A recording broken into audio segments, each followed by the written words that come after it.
అయితే ఆల్రెడీ జనసేనకు, టీడీపీకి మధ్య మొదలైంది ఒక వారు. ఈ వార్ ఏంది, లోకేష్, చంద్రబాబు, పవన్ కళ్యాణ్ బాగున్నారు. ఒకరినొకరు అర్థం చేసుకుంటున్నారు. వెళ్ళంటే వెళ్ళంటున్నారు. కానీ కింద ఉన్న జనసేన వర్సెస్ టీడీపీ ఈ వార్ బాగా తీవ్రమైంది. వీళ్ళకి ఇక ప్రతిపక్షం అవసరం లేదు.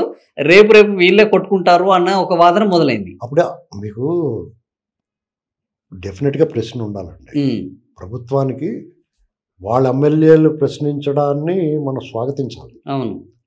మన అధికారంలో ఉన్న మనం మాట్లాడకూడదు, ముసుగు గుచ్చాలి, ఏం జరిగిందని ముసుగు గుచ్చుకోకుండా వాళ్ళు ప్రశ్నించడం, వీళ్ళు సమాధానం చెప్పడం అనేటువంటిది అసలు ప్రజాస్వామ్యం కనపడుతుంది. దీన్ని నాలాటోడు మీలాటోడు కొంతమంది అతిగాళ్ళు ఎవరైనా వాగుతారేమో కానీ ఎవడకాళ్ళకి ఒళ్ళు దగ్గర పెట్టుకుని ఉంటుంది. ఎందుకంటే టీడీపీకి వీళ్ళ సహకారం కావాలి, మనకి ఘన విజయం సాధించడానికి వీళ్ళు సహకరించారని వాళ్ళు అనుకోవాలి.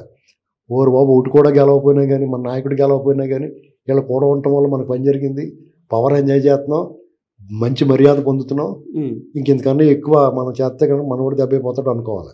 కొంతమంది ఏమంటారు, పవన్ కళ్యాణ్ గారు పదవి ఉండకూడదు, ఆయన ప్రజల్లో తిరగాలి, అలా ఆవేశంగా ఉండాలి, వీళ్ళకి పనిచేరకాలు కూడా ఉన్న వాళ్ళు కొంతమందికి వాళ్ళ ఆలోచన అలాగ ఉంటుంది. మీకు సడన్గా మీ కూడా ఉన్నవాడు చాలా పెద్దోడు అయిపోతే కూడా మీకు లోపల బాధ వస్తుంది. ఇప్పుడు సపోజ్ రేవంత్ రెడ్డి గారు మీరు రోజు టిఫిన్కి వెళ్ళి వరకు నాన్ వెజ్కి, అతను కొన్నాళ్ళు పోయినారు, సీఎం అయిపోయినారు, మీతో రాడు కదా, మీకు బాధ వచ్చేది కదా.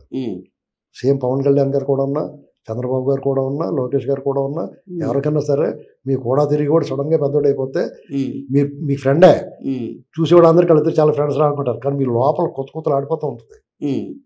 అది మానవ సహజం. కాబట్టి ఈ వైరు ఉందనుకోండి, ఎవరికి ఏ కర్ర నగ్గుంటే ఆ కర్ర కాలుతుంది.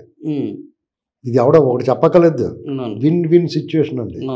ఎవడో మీకు ఒకటి మాత్రం క్లియర్గా చెప్పాల్సిందే, క్లియర్ అండ్ లౌడ్గా చెప్పాల్సింది ఏంటంటే, వీళ్ళకి కలిసి ఉంటే కలదు సుఖం, విడిపోయినా కానీ టీడీపీ సర్వైవ్ అవుద్దాం కానీ మిగతా వాళ్ళు సర్వైవ్ అవ్వరు. అది గుర్తుపెట్టుకో. అది నేను టీడీపీ గురించి అను కదా, ఎందుకంటే తన 40 సంవత్సరాల చరిత్ర.